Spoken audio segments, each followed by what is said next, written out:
Maleifua mai Samoa, maleifua ngalelei au se talia, tae au manuia New Zealand, awa uli matangofie le malo tele o Amerika manisi ta fale lalolangi o mafuta mai ele mamalu o Samoa.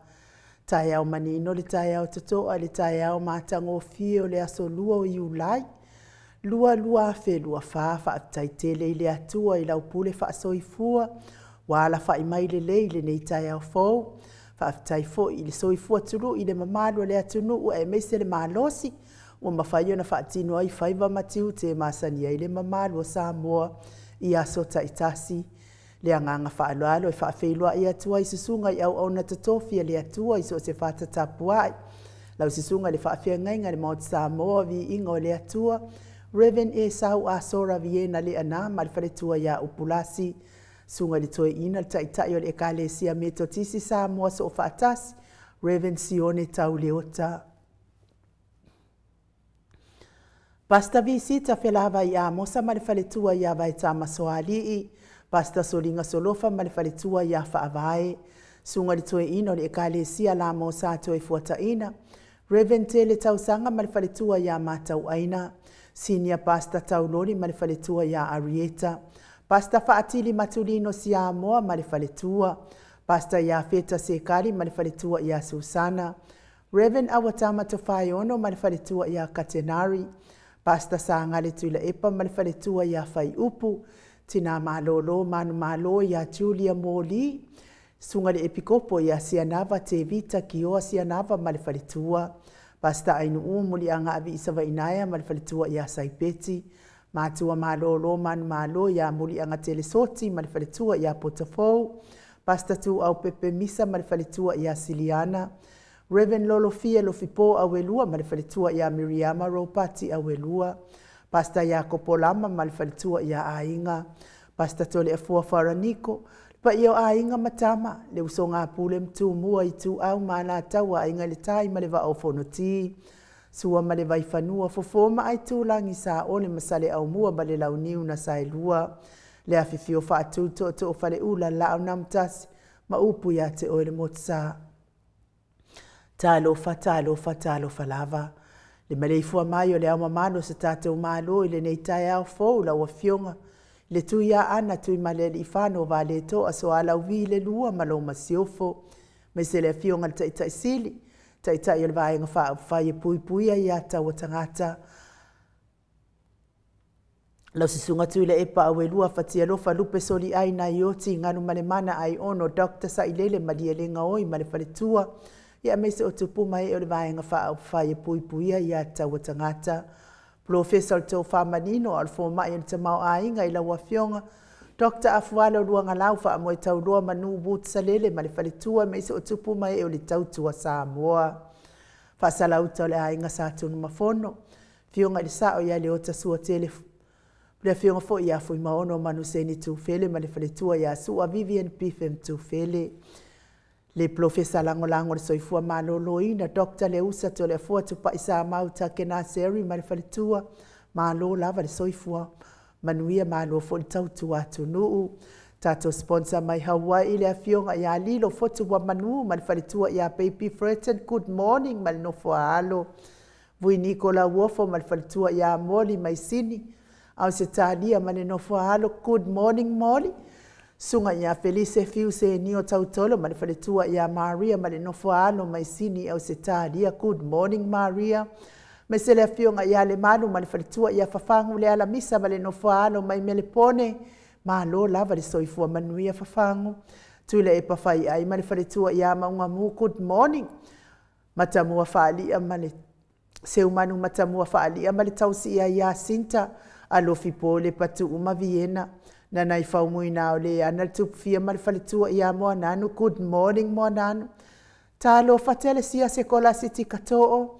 Ao lele matapula seu malo po a mai oe. Malo lava le soifua maua seu malo fareti funga so vale fa alava au. Tio inu ese Paula Banks pa asu tusa fa e fili. Le sina le avai Maria Akiao sina le Burton. Good morning to ala Maria Play Clock. Bepesi tia epa. Ngaluafi sau fo i e se tata mala. Ngaluafi. Ia moli tele atolo fa angai si o uso fo ilea. To a mātai o maluloto matangi vila wano longo i pule peleti to i loa leifi. Wha mau good morning. Maasili i fiti furisia inu i tele ili wha so tau mamata. Ngā whapula sa lua tele moas ma le tausi i a Susana. Lau fili aro na whai ngafa ma le whaletua. To alima le ifi pope tuala ta ma le langi ma le nofoalo good morning to alima. Tapua i le whau ma pepa. Papa ali i Paulo Ioane ma le tausi a kenese. Moi malo tani elu tito ma lua timu. Whale tangoa i Ferrani Swan ma whiao taito. Pupui fatu Elia tau ili ma Filipina. Good morning Pina. Le musunga uta Brown Martina. Lolo mataua ma pauli ului ma ngafos fulu. Pali i tele moangu tuti apuna olo tango. Ma le whaletua whanaya upur vavawai i ma whaamalu. Mati malanga o ma good morning. Se yuli ali ilangolango fatia lofa povi ma se yuli fale ula fatia lofa. Sai pere kome ma ano fale good morning ano fale. Tuala tau umalelua ale si o muripola. Silia la e o kene man fale tua i ale Lovi Burgess. Good morning Silia la e. Ma tau tia sa ngana apelu se asom Celestina. Tua upepe yo se fasetema ma koleti. Sione haitang po a mai o sione. Tau e tia ta fuasu a maroini sua. O a mai lo no fatoa tasi sua pentito. RJS TV upati rostu ile tufunga mai tovi Filemoni malifalitua. King Solomona Viti Smith. Tau whaiula me king ile au pepe lome. Tupa yore vaililingi maumua nanu ma Marina. Tanga loa tase sa matai a ma Miriama. Fala na ipupupa ni pasa wha apoi ma wha ahafu. Tau finga fui mono ma Diane. Tupa i wha salafa. Tapua i kuka le tau si mane ahi ngā lii. Mese fo i manusina Stefano tole e foa. Mane whantua i atio sa wha atonu ni umata good morning. Mau salafa manuianga luenga nei tahe ao. Atalina pati o le stawa heni au tanga avaya ono sa itu wha anatu. Eti maulalo Praises Langi Ayang Critel Matani. Jacinta Vitaliano po mai o Jacinta. Toi tu simati fuala au manao. Selina Aling na Hill Petronia Salele. Meni kuva ma Anita Siliva le wi ima peta salua fina umoni. Mulipola mose ma Maria Ulai. Fono i moana langa aia pele sauma. Good morning. Sunga ya kolisi leota malifalitua. Toi susununga unga tau mati elive ma faumu. Lusi pautalo se walunga ma maliumai. Tawa fesili amitua na imalisi. Na mula ulu e serali faumati umalumalaya. Pertiso moi vau good morning. Fale ali tu mua vili anau de vave ma Monica Pale Smith afa Malau Brown. Sunga ya vaya ma Janet Langshu good morning. Fana ya tia savalinga malifale tua. Amata fai a Vito Yosefo malifale tua. Moto sanga le toi tu. Moto sanga le toi tu ma Anastasia good morning. Tupola anau Perenice malifale tua. Fanua fo maulalo, turo maulalo pitone. La unu na le vau tele wepi masita. Tui fasina perking tau vau hiro. Piwiva good morning. Lofi posi amo a peilua ma Rosita ta lofa Rosita. Matafeo ramo ta Hilton. Faumuina po wesi tangi ilima matania. Unungia vai luanga se upule ni umalikau me valo ia pasui muri vai malitausi. Balai Felice Ioane male ahinga li. Uli tawai male ahinga good morning. Le fau vautu uanga seata ma Lisa Sole ma leipen good morning Lisa. Awa atua Julia Leifi. Sunga ya taila fa alua ma le faletua ia litasi. Fautua le leio sia ma Jenny Savila good morning. Tateo fatia lofa se milona maunga mainu woti. Vaina lepa kei Jelson kuka tifa fatia lofa. Faumuina se fosione ma Alabama. Sunga ya mika muripola ma Filomena good morning. Nga e olo toni taleni malifaritua.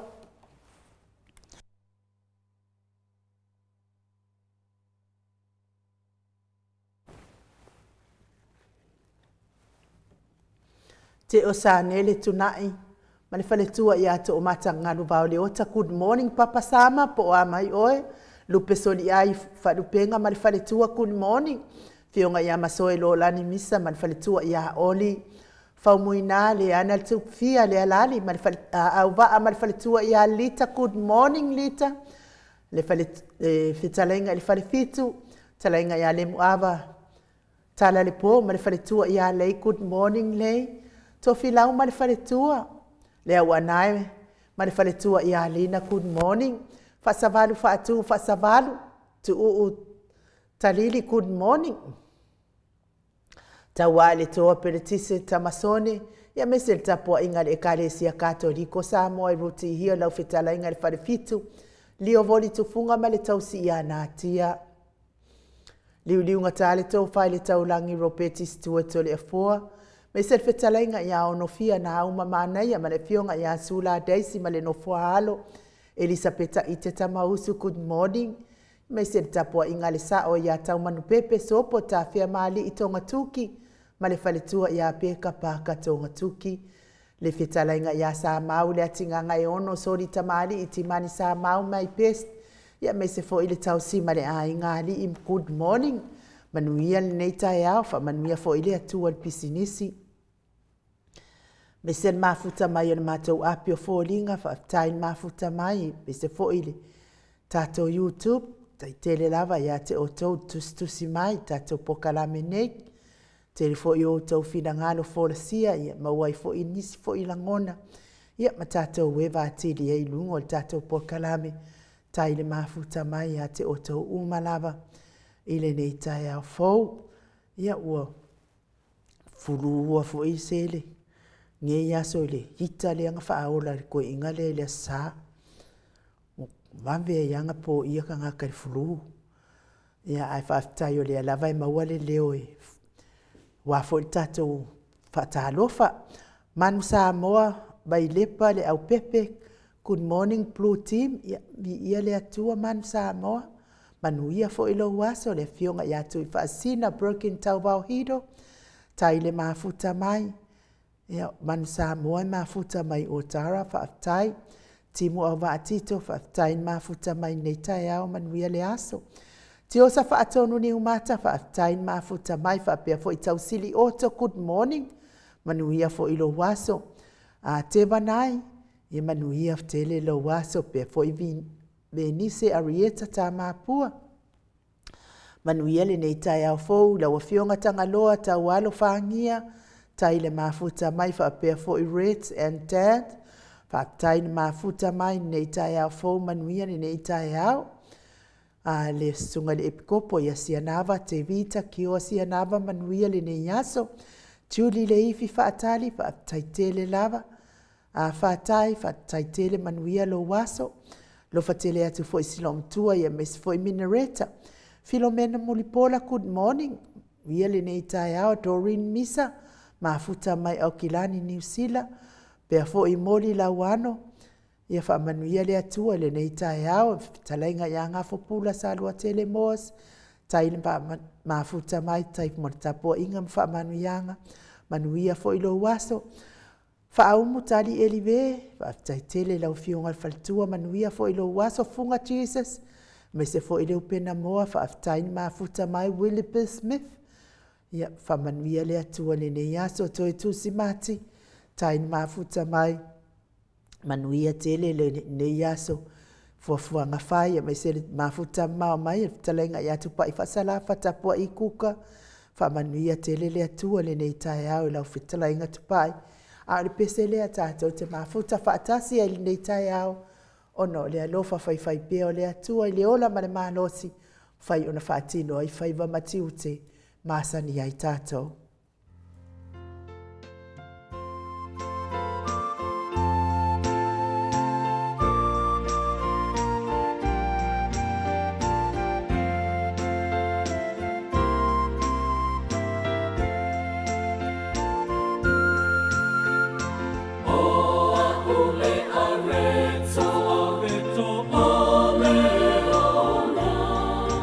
Ola ole e sabia te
Lua sepulu male fitu me note ua te ai nei le itu lai fitu I sini au se talia. Pi ingo le atua sa tātou whaalongolongo I le nei tai au fō, tātou pese whaatasi ai fōi. I le alofa maleanga le lei pea o le atua whaiwhai pea mo tātou. E a o whaasolosolo ai fōi pese ma mawau whau. I taimi watua nai, ni tioa fōi ia mātua a tele o lātou taimi ma futa I le atua. Ia, lea fōi lai, ele I kai ngā o mai makua. Ele I taitaina o mai le soifua matua. Ia ae lea wo, ta toi mawhau I nei tua a ia soia. Ele I malama le leile, le tae ao, ia e pese le loto fōi lea tae ao. Ia, mā kōwia loku e pese lolo tae ao e, ke whaakarikali lava le whai upo muri o le pese ke o ke ngofo ai nunga maka pese. I wa fo ke mile ala manga ia le moi. Ia ale wa pese el fai ngā lo tu le tai au. Ia ali ti o fo ina I mātua. E fai taita inga le leisa fai a pea mo tātou lea fo I wa tātou. O fo I lea fo I tu ai ngā o langa. Ia ma. Ia ele se o langa fai ngofia fo I sa taita ina mai ai tātou e nai tātou mātua ia e whaatai le atua e. So ani mai pea no nā nganga. Whaataua ina pea le aso, ma le aso, le ataimi, ma le ataimi. O le soifuanga o langa o tangata. Ia wa uma fo I keimi fo I lele sa kele ai atu te mawhaiva ia. A pita I ane le soifua matua le malua le atunu. Ia na tu spa ia lava pespese. Vai tau tu spa ia pespese. Ia ma tapua I fo I along whanau tonua o onga. Ia me fo I ngā luenga. Ia whaatai le atua o na o tau mātua. Soifua matua o tau ua. Afu tau tua. Ngātai ngā luenga sa o tau whia ngā iai. Ia lea fo I wafai lea ngā luenga wa retire mai ngā luenga ma tofi ni tiute sa tofi ai o tau le atua. Ia o lea o tau mā lo mai ngā luenga o le fau tua. Ma le tapua ai. a o fia ngai fo i alo ma whanau. Whaiva matiu te pei fo i ona o tau o mai ai vi ia le atua whaatai le atua ona o tau mātua am ia fo i o tau o e o lo soifua pea na i o tau tua a tilo atu pea i nei tua a mātua ia a o whai fo i tiu te ma whaiva ia le atua ia te o tau uma Arieta sa fiu whaatai ni mafuta mai pea fo i a Lien pe se tā wisa whaatai lava Lien le mafuta mai uso ia te o a mātaio pe se fo i a o mausolofa lio o mausolofa lio i e mafuta mamao mai sa matau i sa moa whaatai whaamanuia le atua le nei tai ao pio timu ia manuia lava lo waso ao le i ofo i le taimi o le tātou malu tai ao ia ai lo faanga ele mavae mo i lātou uma o i o lo mafatia pea i ngase o tino tau mi ai le whala efu ma le apulpulsi o tō whanga i so se mahota ngase mai se tono o mahota malawa o lo tau si e soifua matua le mamalo se tātou watunuu whaamanuia te lele atua ia te o tō mātua tamati nā o uso o tua ngane a me se lava i nei whanau whianga iei pea ma mawhatianga o le tino i le mahalosi a toa toa tauia ina ianga le leile atua tali manao ia maua pea i o tau le fia e mahalosi te e atua i whaingatao mawhatianga o le tino o lo whianga i pea ma o tau Lea fo i tonga fitinga ali i matama i tausi soifua o le awala o le manuia ma le wha malolonga i o tau tino ngase mai sel soifua matua o le malo le atunu o e o vatu tai fitus fulu tau sanga le soifua amu ia fo i o tau whaafua lewa i le atua lo tau soifua i mafuta i pea ma whanau a inga o mai masani tau hiena ia mauai o tau fia mai le atua ia wale tau soifua nga matua o lo fianga ia i le aso ma le aso pese leo tape na ina le tatou insinia momoli e tuai o mātou lo faanga mai se lava ia te oetina matua i a se umalofa re tifunga mai Alaska ia e whaapea fo ile le fionga ia futialo lutena faleono ma le faletua ia whaamosu whamanuia le atua ia te o tau mātua Whianga i pea mga se tino matino i le malosi a toa mai se nisi wa le maua i le vai ia e whaamanuia le atua mo o tau uma.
Toi luas fun mali tolu minute ona tale o le itu lai valu I sini au se talia.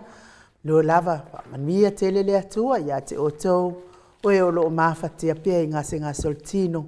Iso o se maota ngase. Ia e meise le so ifua matua o le mamalo le atunu. Tonu o maota malawa. Pea fo ia whawhateiloa I atu ia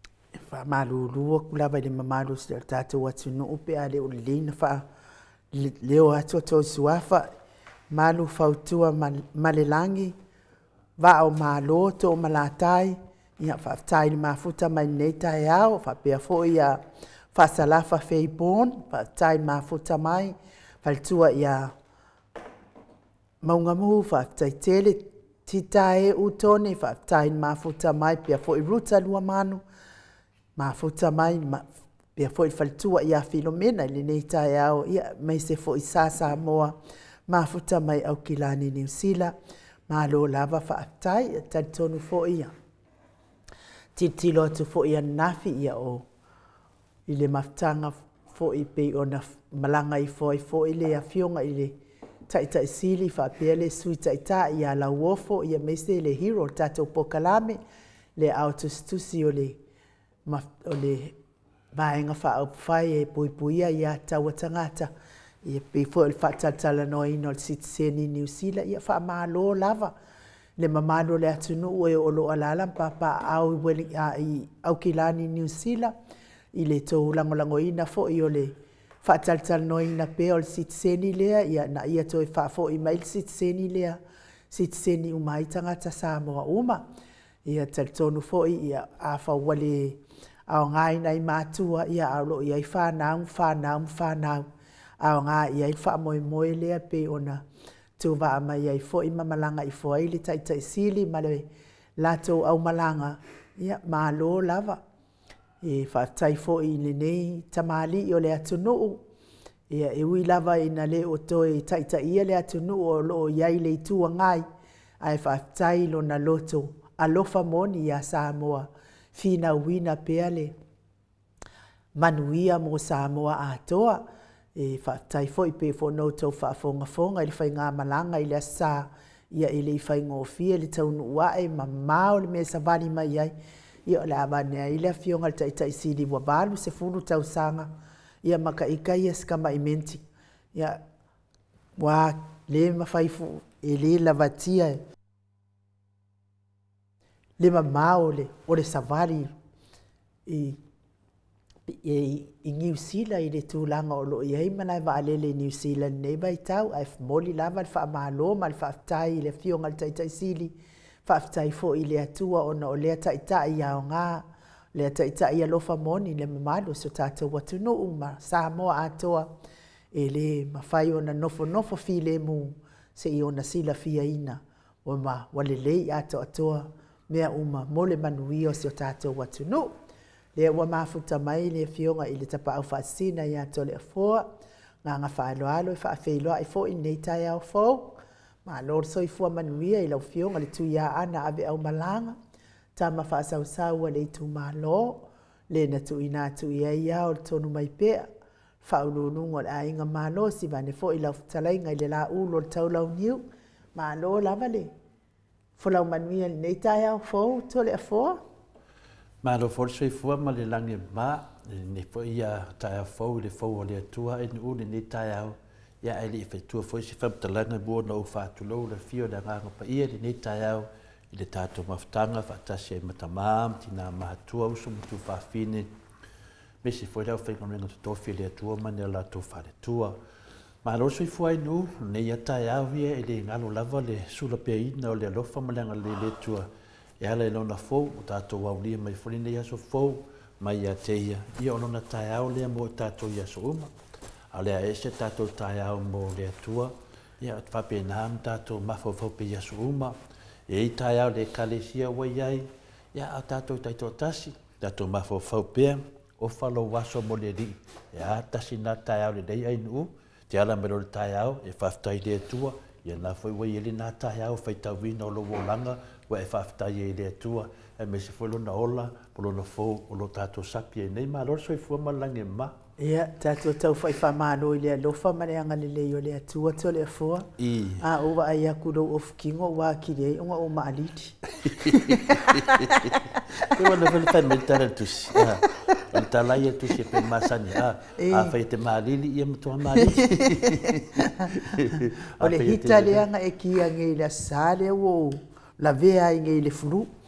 Ia.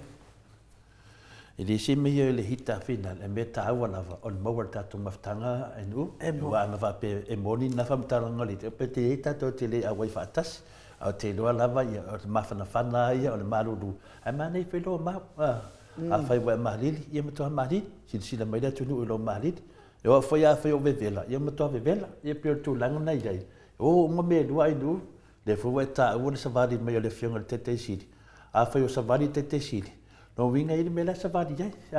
O le mamaho o lo whaari mea tātou le te leo le whale tonu lai ei tātou le tūlanga tau vista ma tūlanga mei tātou le whale me New Zealand. Ma neia sau nuanga le whionga te sile na fia ai nu. Lo ia tau tala mai ei mea uma ia sau nua mai le te sile ai tātou te mina whaia whatata nuanga. Le na ia whamatala uma lawa i luma le lau le aswa nafi. Le mena e tau tangata e muli yo na upu. A isi au vaenga ia. E ese ata le whai mele tunu. E ese o tola tā lai whafu. Tanu mai ai. Ano le mau tonu. A vai le savali ne savali mele whionga le te sit. Pamtala mai fo e le hero ia tātou le aso sā. E langona le loto finale le whaano noa. A vai auni o tātou whaano noa. O lo mamoli mai ei fi au tāua mo tātou. A whai tātou te le mana au sā vari whapena tātou mātua ma tātou motoutua a. Ia lau tātou lon me tauna whai. Tātou tauna whai avi ese whai ngā mālo le. Wana le ai whai ngā mālo le. Le sa wari whapea tātou. Munua whapea nei levo mai a tātou ia wala whai ngōwhie. Ma sau whar tātou wā le whaatulanga fui New Zealand te me taunu umar tātou wā. E watu ua tātou le si ua me uma. Aisia, o le ese tātou wā lele. Lau minga e pule lava lātou me pakala tātou wā lele. O le mera le watupu mai nei. A whai tātou te le mana na atulanga le tātou te sawa wali se a wala umi whapena peia tātou se atunu ofina le loto tau mawhai mai. Le ora tātou atunu wale wangai nungai nu. Le ara tātou lor me tau na whai. O le mea silin tāua me umane ai nu. E le ngā tolo whāri mai tātou le whiau tāua le me tau na whai. Ia lavmar tātou no sai. Wa tātou leo no sai. Ki ngā le mea. A tātou no sai. I le toi mamaori tau sanga ma le afa le toi. Le ala wale i tātou tatalo i le tua. Alo whangia le tātou malo. A mese a wala pio lo ngafa mafia me mana na whai ngā malo. Ia talo si ia wawing tafal fina ngalo tamaitai palimia. Ai wha mawai mai lo. Wala wha mawai mai lavar tamaitai palimia. O lea amtanga fwoi nā pupu a wala tātou sāwari mea, tātou te wawai e. Ai whaftai le whionga te sili. Wana ia mai se whata te inga moi tātou. Kisi le fia oi te le fua. Ili kai wha mawai. Ia la whaafenga wha mawai ngka le pea, whai ko mau mai konga kai mālo o le fia kai. Se i o mai la kai le le ia e o mai wākiri ai ngā sa oi le ave pasi ele mako whai ku kako wole anga ia whaapea. Ai manguia la vale. Ai o se vatala whamtalanga lea. O lea nā mea e le mwhaina whai. E fia tangata wa ame le tua ni te teio o i la tote. Mela nai te tau ene tātou tatalo i le tua. Te le awala le tua en u e whatanu e me whapena. Tātou e fiu tātou te whai. E fiu tātou te whai. Tasia la awala le tua. Le te mea ame e tangata ia le tua le tangata. Ia na ia fi au tāua na tau mai ai. Le vai, le whai main mata o te stusi a Samoa Hope. Wa le fio ese mane malo o sumaria kupe. Ia mai, isa o le ia. Ia ai manuia le malu tai au telefo. Whaftaia en u. Tai fo ia mo le mtaupu a to mua i fo i le tātou whātatanoanga le whai tātou malu whananganga. O ia mea umai le se me tupufua en u. Tau tonu lava i e mafuanga e whaeloa mai e tātou. Tātou ti taratala whaatasi e matamā, matina mātua ia mese fo i le loa le tātou maftanga whaipea. O tātou lo whaanono manu, lo tātou whapena lava o no tātou tu atu i luma o le tua, e ala i le tai au, ma le tai au. Le awha se upu mai le tua i le tai au, tātou te whitu whai ai. Ia tātou nofo e tupu le upu. O le upu, whapena na tino. E liu le upu. Lana se upu tātou te whinau ai, ia tātou whinau le amia tono le tua. Feitalia tangata poleala na whamsinonga e le popole le moto sa movi ingo le tua. Paul me popole i tātou ia whaatanu ina le upo le tua. Tātou umalava o tangata na whaie le tua e tutusa uma i tātou i luma o le tua. O le tātou langona ma le tātou fitu whaai. A tonu e whaatau waa le waai o le tangata. Ai le whaatau waa le waai o le tua. A tonu e ese le whamsinonga o le tangata i tātou ese fo le whamsinonga le tua. Me la lea i tātou lava pale, tātou nsai. Tātou whaalola pele upo le tua, mo tātou lava maftanga. A whai le lei maunu le upo le tua i tātou, e whapena whaena susulu atu i le lalolangi, i a fisosoani a wafafi taoli, o lo ngafa masio tātou atunu. O le aso la nei o le aso lua, o le aso luna lua lea, o iulai, le lua afe lua sumalfa, o le whamawina e fori nei maru whalanganga, a wā fori tātou sabalingo e lunga, ma le wha malo si au, a wā lava le tātou anga i atu i le ala o le wha moe moe, o le ale ala, o le sailinga lea o le amio tonu, i te tonu si o tātou atunu, e ala le tātou fitu whai i lea tai au, ma lea tai au. Lea o te o wholofa atu ai le fio le nganga pa ia le nei tai au, le malei fua mai, i le soifua maua, ma le langi maina, ia te o tole alofa, tu noa ma le manuia ma le tuoro tātou tamaa, a toa malea li o Yesu Keriso lo tātou walii, ma lo tātou whaola. O le tātou tus whaitau mo mole le tus o Roma, lo mtau po fitu, whaitau ina le whaipo sfuma le iwa, ma le lua se fulu, wha mole anu.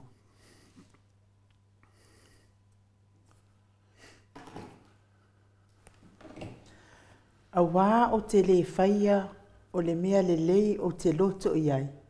A o le mea leanga o te le loto iai. O le mea lea o te whaia. A whai foi o te le whaia le mea o te le loto iai. A wā e le o au e toe whaia. A o le anga sala o lo o nofo i te tonu i a te au. Ia whamanwia le tua, ina na upu, moi tātou i nei tai au. O le upu ni nā le atua mo i tātou ni nei tai au. Ua mō maile le tusi o Roma, no mtau pai fitu, le ena whaitau ina, le sifulumu le iwa ma le dua se fulu. Ua whamawhaina na i lainga ia mau aile nganga le tātou whaasoa.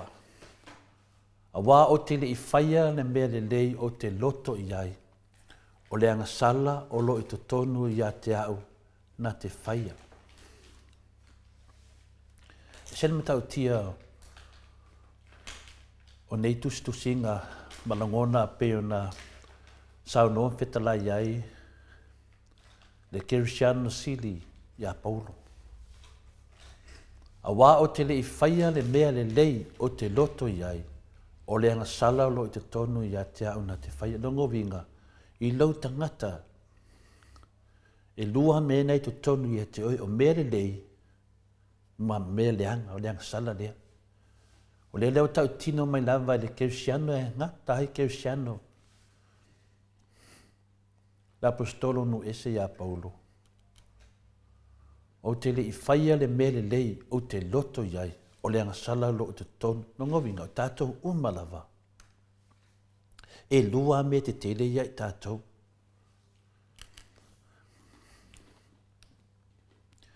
O se pesiri la, po se manatu au tū, e au manongi ai, le tātou tūspai taru nei tai au, a wale upo le tua. O lou lata lata ia Yesu Keriso, o lou mamau ese nā, mai i whao songa.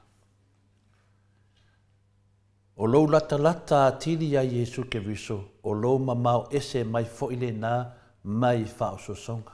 Nongo winga, a tātou lata lata lau ia Yesu, i o mamau fai whao songa mo i tātou. Pio na whai mai tātou tus whai tau, a wā o te le i whaia le mele lei o te loto iai, o na le tumu le sala e to tonu ia i tātou. Tātou tilo tilo i se langona, le ase mafuanga. O le tasi leo mafuanga na fio mai eile e tua i to tonu ia i tātou, o le fisosoani lea e whaatu i laloina le sala, e ala i lono tu ina mai ia i tātou langona. o langona ia mai ai tātou, langona le lei. Tasi nā mafuanga nā fio mai le tua te tonu ia tātou, so soani e tātou e whātou i lalo le sala lea, le te tonu ia tātou, tu mai langona, langona ia tātou, wahia langona. O langona ia tātou whaia le mea sao. Ia tātou whaia le mea sao. Le ala na e se le tāua o le tātou whāsoa i le upo le tua i le nei tai au. E lua me e tu tonu i a tātou. O le anga sala, le tātou te wawa ai e nei tangata lo whaatinoa le anga sala. Tangata lo whaatinoa le soli anga sala, soli whaavai, soli tu la fono le tātou atunu. Me le nā lo tupu. Whamea le talata mai le tua le. E fia mai tu tonu i a tātou e ala i lana nganga pa ia. Ia tātou whaia mea sao. O te tali tonu e iaini langona whaapea i a tātou e te tau o na lefie fie le atua i a tātou o no le tātou pā u soo mai le angsala. E le whina sena langona. Ia te oi fula langona na. A tonu o le fie fie le atua i a tātou o no le tātou pā u soo. Lo tātou whai me se soo le whai me sao. Le tātou te wawa ai ei nei o tātou tai tai. O whai me pepelo, whai me se, ai oli liu upu, wha se e le whanau a le tua. E me le whai se me sao se tasi. Papena whai tātou lava, le o whai tātou lo tufa le upo le li. Na ona tufa le upo le li e le o lai. E fia mana e ola tangata upo le li na te amaya, ai le o lai. Le tele le nao tātoro i nei. E hapea whai ese me se tasi, e sao. Ma e toi fisiringia e tātou, e le tatau o na anga salani ngaka kerisiana. Ui ale anga sala wafe. Le kele mau kerisiana o pā ure e. Ua tumu o tātou ma whauwhaunga po tātou ma whawhau i manatu le tonu. Tumu i tātou manatu. Mawhauwhaunga. Wa le mautonu. Le ase tali ma le whionga pa ia le atua mo i tātou nei taia. E ale nei mea o tātou a matai ma langona ma le tātou whaasoa wa sāwari wari nei. Le ala ase tali mai le whionga pa ia le atua. O lo o sao se wāhenga o tātou langona. E le fina ngalo le atua i a tātou wang sala. A wā a tātou wang sala, tusa le o tātou fō vale, ma furi tua i le atua. O le mena e le mana o i le atua i a tātou wang sala. Pei ale mele wa tupu le whaavai o le tātou atunu. Wa sori le whaavai o le atunu. Wa sori e tātou taitai le whaavai o le atunu. Wa sori le whaavai ma le tūla fono maualunga o le atunu. Ioi, e le fina ngalo ai le atua. Wa alato solia le whaavai, po lato solia le whaavai o lo loto lotoi ai le atua i te tonu. E whaavai i le atua Samoa. Ona le fia le atua. E Samoa le fia le atua, langa wa fō vale atu i a te ia.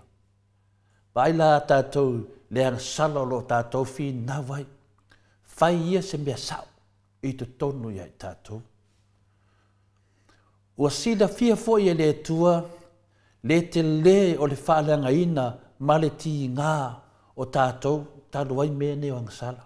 Nea sila fia le tua tātou safa. Sila fia le tua tātou whe mau wai. Sila fia le tua le tātou le mau tonu. Ono le ang sala. O le mea moni lava, e le fina ngalo le tua i a tātou ang sala, a wai a lofa le tua i a tātou.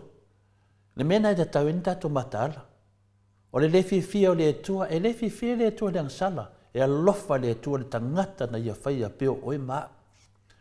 O le taimi e tu ina tuai o tātou wola i a Jesu Keriso, o le taimi fole na e fio mai e le tua i to tonu i a tātou, e ala i lana a nganga pa ia. E ala ino na nganga pa ia na fio mai lo le tua i tātou, le teimi tātou te talia a Jesu. Whawhian tātou pese na pese talia Jesu. Ia o pēr na tātou whamanatu I le tai au, a le aso, ma lama le si aso fau, talia tātou li whaola. Aua ne tu ua se wanoa e sao whai ai le tia Apollo ia e tātou.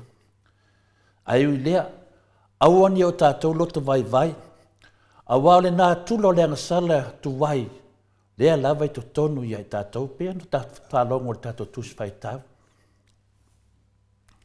Ma o le mea lea o lo tātou, Finau vai ma tātou vivi e pēr ma finau pēr I le angasala. I aso lava le tātou volanga. E o mai lava le aso e a ami e o lea tua. O loo whai lea tau I vinga lea. Longo vinga e le malo o lore mea. E sau pēr, ma sau pēr. Li ti ofo ia pa ua tātou taitai. Ma hola se o langa wha leonga lua. Le mana malama e tātou po le hare sao. A tau ta tala mai I le tua ma le fionga pa ia le tua, alma tua wālea e olai.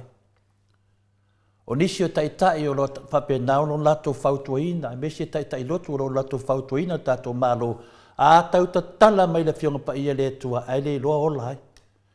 O lo whamamlama mai ai tātou, le alofa malanga leo le tua, malanga sala, a le tātou tu vai etu, e le loa olai. Pei ale mele e le tātou atunu o te mine. Tō tele le au le loa ola I le upo le ali. A le toa po poto ai whamatala upo le ali. Se vanga nā o tātou I ai le langi o na lea o lo tātou taua maleang sala. Vai, le upo nā paulo. Se longa o kako le langi toa umale taua lea. E o lava I le apostolo ia paulo peo na whetalai mai I le neita au. Le kerisiano sili.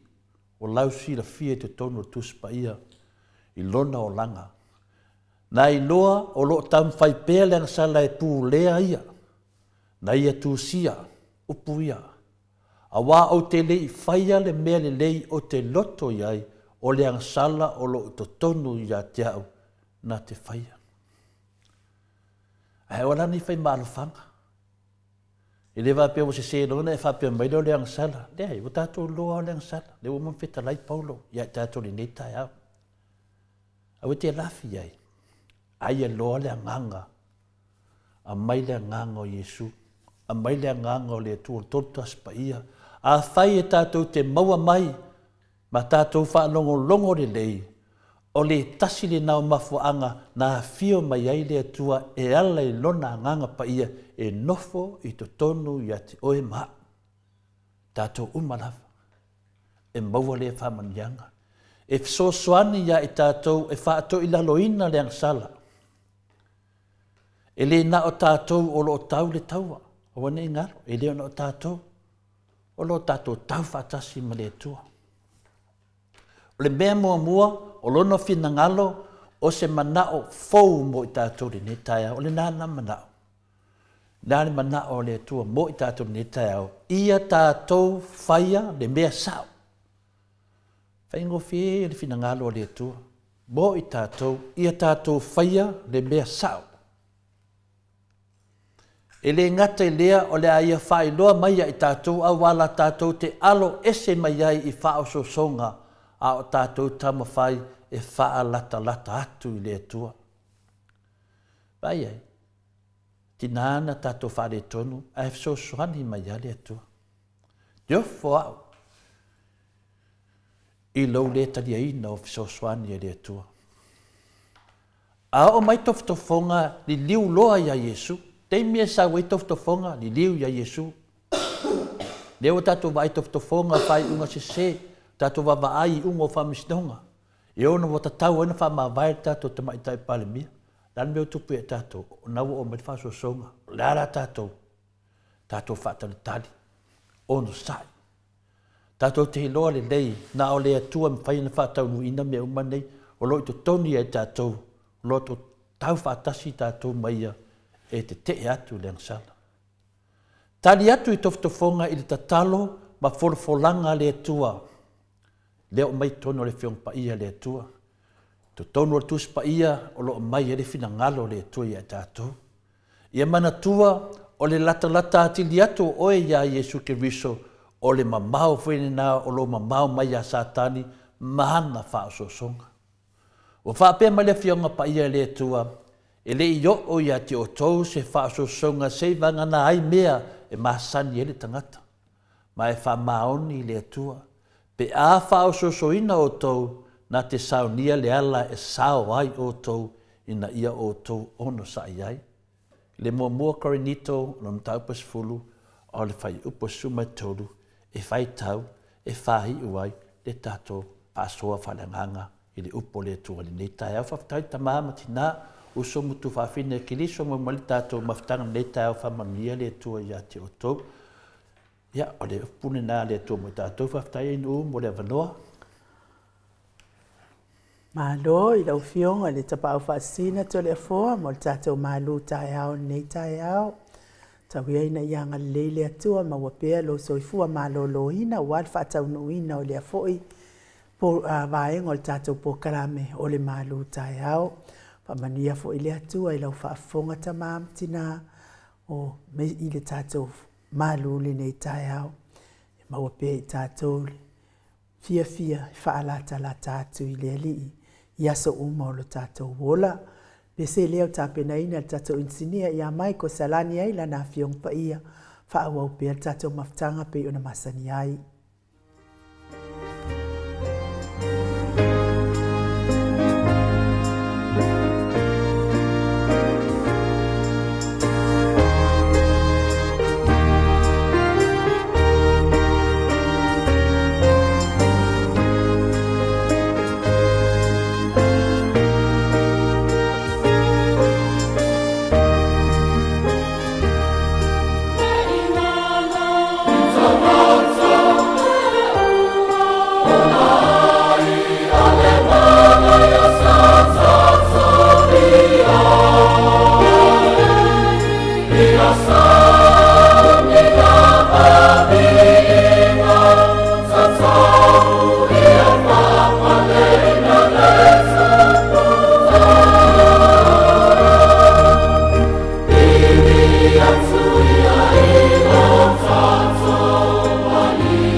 Oh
Malu minute ua te nei le tu lai valu i sini au Setalia. Le vi inga o le atua na tapena ina le kalesia. E whakasa mai me Android i lalo le taita inga le sunga il whawhia ngainga, sunga le to ina ya Raven Simeona. Taefu whapea fo i whalitua ya lofa, ya whamalo ma le mawalunga o le kalesia e whakasa i me Android. Lo lava le whaafonga mai le malo stato watunuu, le fo umafuta mai ya matafua whaamatua inu prosel ia le atua i te oetina tai ni mafuta mai tato pokalami. Whaatalia pea le mafuta mai le ata noa le tele sa Crichton to le foa. Ia o te fia fisili atu lava se kala mai lau tō whaato le foa. Tai fo i male tala noa ina o le tato sitiseni lea e whaatala noa ina nei to le foa. Ia wale o toi pō lava se liro i saunoanga fo ia le fionga i le. Tai sili lea e saunoa so o ai lunga le tatou pō kalame winga le sitiseni ne. Ia fo ile sili ti o le whainga nuenga liki o le ka ure. Sa o ia mori o le mea le kaukai matai whale. O lea lava e kaukala mai le muku whaapea e. Po le ale mea watoi la langa i sitiseni ne vai taimi to le foa e se i. Tatala mai la vala to fa to sai ma le mala o le ka mai kiki tūlanga ia tala noa ina nei to le fo ai o te fa longo to le fo ia tailo ina nei te ua o se a o le sa o fa longo i fa matalanga o tala anga te matiti le e o le sa ka su se ngofo maungu sila le anga ngofo aku ai ma fa fingi nga o ngol fia ngofo mau ai ngi sila na me ka kala ngukul ngofo mau to le fo Whaftaenu, sa lo le tau tau whafso tai atu le a whionga le ata tanoa te sa, tu se whai matulanga a lo ia whai tato po kalame pe na lautongi ai a sorua ma soruru. Ia pe tai de o tarosia de o a whiola na whionga i se tulanga whai o ana tulanga awa. Ana siakinga. Ana siakinga. Ia e te loe so tai me se temi. O le fesili ainu, ia o le fesili nā lo fesili e pere toa tele o le mamalu o le atunu. Ia leongo winga o le whamtala, o le mele lo whasara lau nei ma a mai eifi na ngalo o nisi o lau whasara lau, whapea mai pe e sea mea wa toe la langa ai. Ia ile ma siu le sau e tua inu, lau te loa, le foi tato whasoa whaatase ma tato foi, maftanga ta mamati na matua siu le fe meitua pe ai sia na le fai ai le vai taimi o lato pe sia men na lato le mai langa le me le taimi o lato le nganga fe ngale ai nu ia malama foi tato vo mona fsidingia foi le fiona tete sili tu langa ia o le whamtalanga o mea nei, whamanama lei mai ia o sau nore whionga tete siri. Na amata mea nei, sa whai e whina le maai. Le an whamtala lei, le tonu lan tusi whina le o le palemia, le i tonu tusi na whamtala inai. Le sai o le whionga tete siri, ma le vaenga whaafai, ina wa whiowa ai, fo i mai. Sawa i malimena wo umaftu na ilato ai le ai ma se tala ale vanga whaafai ale e tapipi na afie mea. E ui lava na mo e le i afia ma le i se tulang whina sa matua la ngona lava o le pine wha amau na i ana paloka ai le lato vanga whaafai a vese wa ai.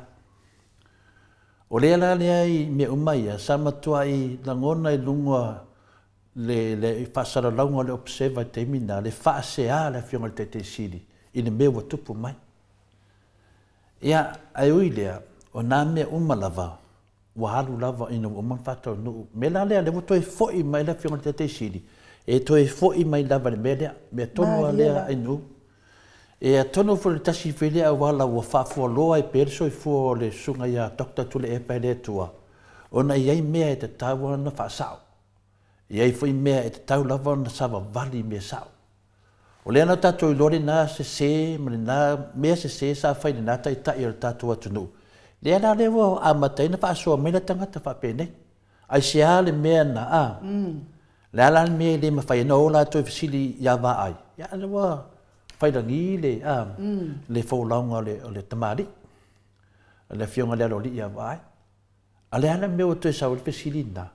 Ale so fu mai le fionga te sili le ala tali. Le ala to va ai ai to sa va di le fionga te sili New Zealand. To sa vali e mamori le mau lea, e wha sa o le melea, e le mbeinta to wo se ai pea.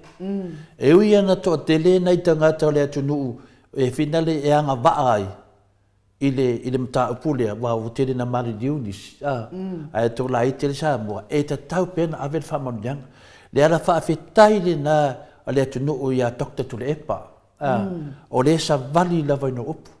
Lea mo le mauina lava le finaunga lea, na matuai langona lava le whaanoa noa le vaenga whapwhai, ona o i lātou e puipuia a ia tangata. A lea mera wa tupu. A lea na fofonga lava le fionga le tete sili lana saunoanga na nafi.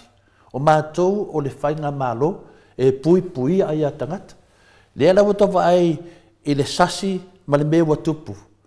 Lea lawa whailangi. Koe whaisaha. Wa whailangi i fo launga o le na tupu e na tupu e ma whai unga lea wutato i e temi nei. A la lea na matua kangi e lunga o penga te whailangi i lunga ni muspepa le pseva. Le whaasea maua lunga i a le whai tio a le fionga te siti. Le lefi e fia ni mele o tupu. Lea lawa ngana mai tangata nei. Tangata leanga. Tangata whaasalau pe pelo. Lea lawa lato li ua lea nganga le lei. A vea ma nganga leanga. Ono la toa na masani. E mania volo fesili se whamatala tu i lau vanga lea. Lea nganga sao. Lea nasa tato jotono le tusi, lea tusi e Tule Epa. O lea e sao ai umma whamatalanga ni mena tupu. Na i ua na whaamalolo ai. Ia malefi fia ai le vanga whawhai le chapipi. Ono la tau e pui pui a ia te tau tangata. A lea mero whai le tai lea la tau. Lea la lewa to e sauri fesili. A lea lo watu le tali manino. O lea la le tali lo watu nei. Lea wato mo le mawina. Ua matua atu e sau lava le fionga te sidi ma le vanga whawhai. A le HRPP i lona whai lau tusi mnon sui tai. Ua malanga whapitoa i o la tau lava se leni. Maali e lava. E leni se leni a le malo le whaanga e la vanga lea. O mai ala tau euro. E o lava e toi whaasa o le mene. O upu na le na sau no e le fionga te sidi le aswa nafi. Ma nino leila na wha amala malamaina. Mai le mtanga se o maliteimi o sava vadi ei. O toe foi lava e wha sao le melea. Maali e lava. Lea lava lato toe foi lava le mela leo sa o le fesidi. Pe aisiamana le whai le nā teimi. Ia o le fesidi. O le tali aisiamana le whai le nā teimi. Ia, lea lau tatu wawa ai ei. A le wa whai. A le wa whai wa wha sao. Mai asi teimi umi e le i ma whai o na maua se avanoa. Na whai mai leo le melea na whai e wa ai. La mena tupu, sa le lei ale arunga le matanga. Sa le lei ale saunga le matanga, e le aia ma se whare tono sei, tei tutusa ma le unga whamisinonga, le mena wha moe e whina le New Zealand tato atunu. Na le lei ame uma, ta amata lona sau, le ara le ko kino ka kovia, sa whai le whai kio kei. O ko umanga laki le mea leanga whai wa ai. Le ana wato mai neo le anan mei ai. Nena, heran me to te le whai se mele lei mo nai tangata ngā le laki le mele na whai wa ai. Nea me to le mai e toi whaasa o le mele e laki e koe mana tangata ia e onga le whai unga. Wawa kou laki lalo le whai unga na whai. O no tangata i e Samoa, o la tona i e le whai unga. Al to tele o tātou sa i New Zealand, sa le laki. Aisea, e le i kori whai lalo le whai unga lea, awa tau laki nei ono lea, le ala le mele whawhetau i alofa. Le unga lena mai o le unga alofa wa tau laki e New Zealand. I lea, i le mele o mai tangata mai Samoa, wa ana whai le unga na, to tele o tātou i ngā laki le whai unga lea, ta taunga toi fwoi. Ai mai pe tangata e laki le whai unga lea, ono lea, o te mi tonu ana New Zealand. Le ala wata to wapa ai ai, na le nei mai ala matanga ma kou laki, la me o tau whai tio ai, ma tau whape mo le anmo toi la langa ai. La me toi te whai whaaporo kiki e lea lofa o le tua i a Samoa. Le ala wata to wawai nei, ale o sa wawali mai tai o tātou atunu, tai a lofa i a Samoa, se mele lei mo le atunu, ele lei mo e New Zealand, ele lei mo i mo la tau i Samoa. E rei whape o le amai umatangata i New Zealand tu Samoa. e fai e lo filifilinga le na sa no alo ko ba le video le sa no le fionga te sili fa matala ma me ina fa matala lunga le moto sa mo vi ingo le tua e na watu atu lima o ao New Zealand wa po le ase tali pai a le winga na le minale me na lo ai mo le tama alofa la me le fa pena tato palemia la me le fa pena tato fa nga malo la la to lo e man wi ai tangata o wala man wi le atu no la tele la me wole sa vali mal palemia la me wole fa mau singa tupel tato atu no e fe so soani mo tangata e lo mawinga fa mo nyanga dia aisia langa o la ton tai tai na mai to tonu fa soli tu la fono o tai tai na mai tonu solia fa vai tangata le lo alo fa de tu no le o tato va vai o tu la ina fiona tai tai sili sa vali yo no fa ma ni mo me de tau talai le la votali de sili aisia la me na le fa la to taimi a fe sa fa mo e tato na taimi o se fai unga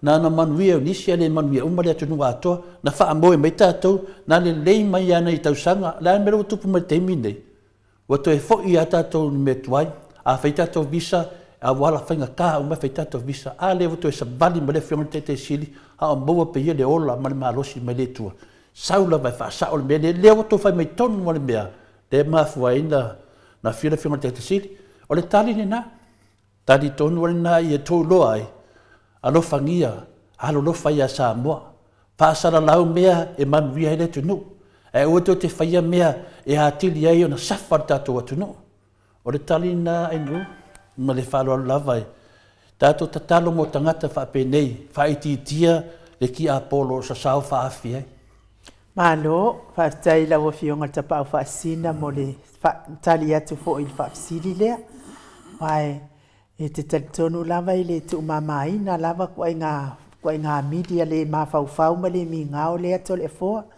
kali lava i tato por kala me le ngai li ma ngai ala to me ye fai le malo le atunu ia se sala tau tau tala ia se media fo ile ele i overstay in New Zealand ia ar kau kala le o yo le nga mai ngai ia fa sala launga ia nga o mai nga ia tato fa pe o le nga fa ai po ku le se fa finge o le fianga fo mau New Zealand na le me le kau kala ile nguku ai le fo fuala le mamalo le tunu fa tai la vai le fianga tai sili ona ta upulea to le fo le wa tata ba ai le tutu sa uma fa nga malo e fa nga malo le fianga tai sili ma kwai ave la nga fa ta ua ave la nga fa mo ya o onga ave la na fa mo le so fu ma lo ina le ale mele watu la i mai so fu i le fa mai o mo to to le fu e ave uma ia ngase tinga ina le malo le tunu wa fa atele na lafo mai tangata ia te wata o le tutulu o le tatou fale mai i matootua to le foa. Wo o lava i potu e ka o poku ki ngā inga.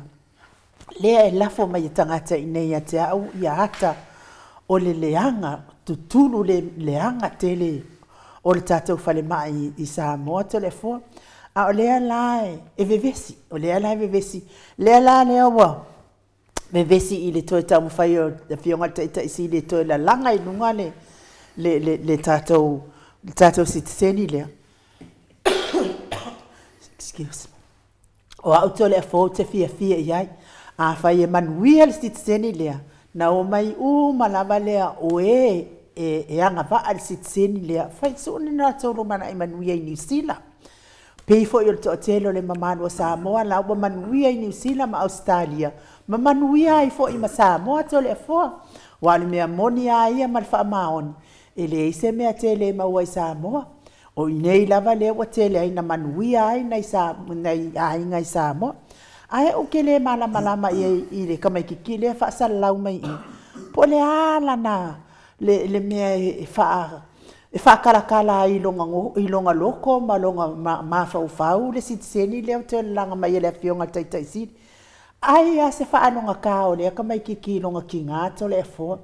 I maonga mākua e le loa hava ma whaaloalo e o le tangata matua lea e whai e ana saunoa. No winga to le fo le makua ola le le hava ola le whaaloalo le ka mai kikile ngoia asia kapi o a. Iona ia mātua e fua ia na whamatalanga e whaitangata mātua telefo? Malo, ia ele tele na sa talia tulanga na whaina inu. Ai mwhaina talia tulanga ngalo e taumwhai e whamatala mai. Ona e ia lau whai te tenga whingana, o te pawanal mea o te vai e tele, o te muso e te tautala i lihi tangata.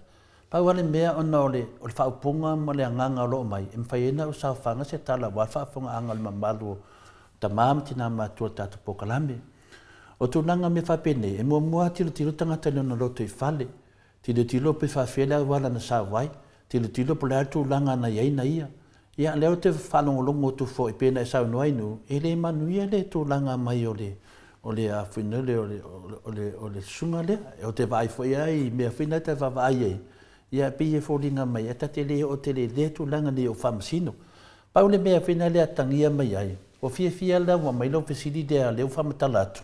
Pe ai sea le mea ua toe la langa, ele nei mataupu, longa winga o lo sau noanga inu, ele se mataupu fō, ele se mea fō, leo wa tātou ilo umalava, wa tu tele le mamaro le tunu wa manuia i New Zealand pe foi tatou o tatou malava tatou fa manuinga malava i le wala le al fesili le eitua pe sia me o toi la langai ai sia me o toi la langai ai sia o lo iai lava ia le mamoi e le tonu le lafu mamoi e te tawana mai e fa tau nu pea le ungo le famisnonga o le ungo le famisnonga o e umana fana nau mai le afe se lau lua lima po la filu lua fa a ngai nei lunga le fa ba ve po le fa iva o la to umana le mai le unga o la to matua e ma la to na fa na nau le temina e mo e la to le set seni e anga ba mo set seni a New Zealand ta to umana vale nga lucky le fai unga le na mai ia to filau o mai fai o e la vo no nofo e New Zealand no nofo e New Zealand a o e la vo no nofo Samoa. Ia, lea lau whamanuina o tau le mea na whai e leo whatau nua e le ungo whamasnonga. O le ungo whamasnonga mo e uma, longa winga e ei tangata o lai misi. Tangata la nei lei i Samoa, le lai misi, le lai mafuai, o na whasea le fionga le teitei siri ni nā teimi. Ia lau ai wana sao le fionga le teitei siri. Wā nei la, e ei me lai misi, o fio mai la to tele o mamalo le tunuu, o lo iai le unga o se whamunyanga mo lato e se seni New Zealand. Awa oma angwa kipi moku le mele na whai e le vanga lea. Lea lawa manui e toa tira lau wasa ia. Ai muso me sosoani e whatau nuu pele unga o le mea sao ia whai le mea sao. O le mea sao ia whatau nuu le mea sao. La le mea sao o e uma na whananau. O whela i tangatana. O New Zealand po Samoa. Loa New Zealand isi. Alai Samoa isi. Longo winga. E te tau ona whatau nuu pele unga o le whamisnonga. Le ala le nā tu lai e le fionga te sili, tu e o mai lava, e whaasa o le mea, o le tali na o le fesit, e se ame o toi langa ai. Lana na toi langa le mea lea, whaasa o, e la ngona le tino, e le o sao. Le awa tu tupu mai whainga tā, au le an me le to tono mene, e wha manu hui ai tangata o le tātua tunu. To tele nei tangata i Samoa, o le vandu tūni o lato pisinisi te tele, meni o lato whare te tele New Zealand, ai ua whainga, ono le lefa tau nuu o le whainga. Le wa fai e tangata lisi fai unga lunga le fai unga sao. Le la wa mafu ai o na toe tani mai le fionga te te siri. O ia na matua la ngona lona te tee i le mea na fai e taita i nā teimi. La ngona lona tanto nunga o le vaenga fai o le chapipi e puia a ia ta tau tangata. Wa fai na a ia na i tangata. Le awa toe savali le fionga te te siri. E ui lewa na mamahol mena savali mai ai te pēna whanau lunga o le fionga le fai lau tusi le hero i a lare pule. E na whatau nu ono lea. O le alofa ia te otou. Le alofa ia otou ia lau fasa ie. Arai fai, asia, e le o vaaya otou le fasa o le vaai mo le lumana i o le atunu. Le mena ne le tupu ia otou i o tangata i e tau o tangata le fasa al pāki rea. Lato te le tali tonu, lato te le vaai mo le lumana i o tangata. Langa le o le paua lato mea o le whaatua tua i le atua paua le na. Au se upu le whaatua tua, le whaatinonga le whaatua tua. Matoa le aia ma se sao na o mea satani. Na ona whai ngō le pokalame o le whaatua tua i le tua sa mōwa tasi. Au ko kong, ko a leia se mangongi le tua ngal mangongi oki a leia. Mea tonu ana le tupu nei. Ia, tātou atunu, ia tātou tilo le awaran sa vali e le whianga le taitei siti. Le awala na whamatala ma le whiunga le hero ia le ala, le mamao le mea na tua le tātou wālele, sa wawali mai ei nei ta maha mati na, le na o le whiunga le Teitei Sili, o le alwhi au nei tau mai ei. Se ta maha matua, toi a whiu mai e toi whaasa o le sese, o aina whai le sese. A le antamtua mauti ngoa lava le whaase hao le whiunga le Teitei Sili, i le mea le na tupu. Le au toi a whiu mai lava e toi mamoli pe iei ruma. La lava tani mai New Zealand. Alo manuel to atele o tangata. Ai whawhea isi. E le pese vinda le e maha moe e le uto tono lotoa. O ha maha moe ia. A le isa moa. O le mwhaina o mai New Zealand. Ono le a. Ono le whai unga le na whai. Le ala o manuia e au whasa i e loko leanga nei. Ma wha leanga le whiunga le Teitei Sili. To te wha leanga i meo lo whai le leimo o tō ma tō wainga. Me le loa tō vai vai ma tō leanga. Aisea langa to te soli wha vai. Soli tu la whono tō mai a wala pio pio. E pio fa pena le ala na le fa tali le tu numero fainga paloka se ia be ese o tu fa tai ai nu Maro e lawa whiunga tapa au whasina to le fua mo le mta upu se au toi tamai tari wha upupura la itite toa mta upu le atate le ise mai ai. Ao ngā fo i ia le toi la langa le whiunga Teitei Sili o le mea lea. Wai matau lia fo e tau tal so o lava le sau noa so o lava le whiunga Teitei Sili. Ai e se mea le i te sila fie tau na whai e le whaia. Ia o leanga sala le mea nato le fua. Te tonu whaftai le whiunga Teitei Sili wa ia toe la langa ina le mea lea. Ai le i o na aso malolo. Leanga o le mea ilona taimi malolo. Leanga o le mea ia o ngā uma mo tātou Samoa. Whaftai fo i le whiunga Teitei Sili wa ia toe. Whamtala atu fo i ia New Zealand. E le valea uma fo i ia le mamalo a Samoa. E le esel mea la na amai ai le whai unga al whamasinonga. Esel mea lea wala tau tatai iai le whai unga al whamasinonga to le foa. Ia ona o le nā fo i vai taimia i nei o tātou tai fo i sai ai. Ia e whaftai lea tai Sili. Ia, e nā te le tu mamaina le taimi lea, nei fo i mta upu to le foa. Isi mea whenare nu, manueli umalalo sa nuanga tūlanga lea. Se wha mawhawhau i whala wali i ia, o ina la ngāre mta upu i to tono o le whenare le tono o le paramene a New Zealand. E ese le tangata na langa ina le mta upu li te tono a ainu. Awa tele a whamatalanga i whaidala langa le mta upu. E me to te leo sa o le tangata le na langa i whai e tau whamatalanga. Na tau loa leo tau matanga. A leo tau whaungaanga ia le media. Ala wa whia mele Teitei Sili e whaalau i tere le media, langa le media. O fuafuanga na le tua mo le tatua tunu ua ainu. E oso mai i. Sila whia le tua le maua o ki a poro ko kongo tangata nei. Lea la sau noa mai ei lea tinu e le kosi fia pule. O le toila langa ina o le Citizen, e le o se mea le HRPP, o le pili le Green Party. Nā kongu. Le whai pule Rarotonga lea ua maua ai lea manoa o tātou Samoa. E mai, o lea lava e manino lava le mamaro lea tunu.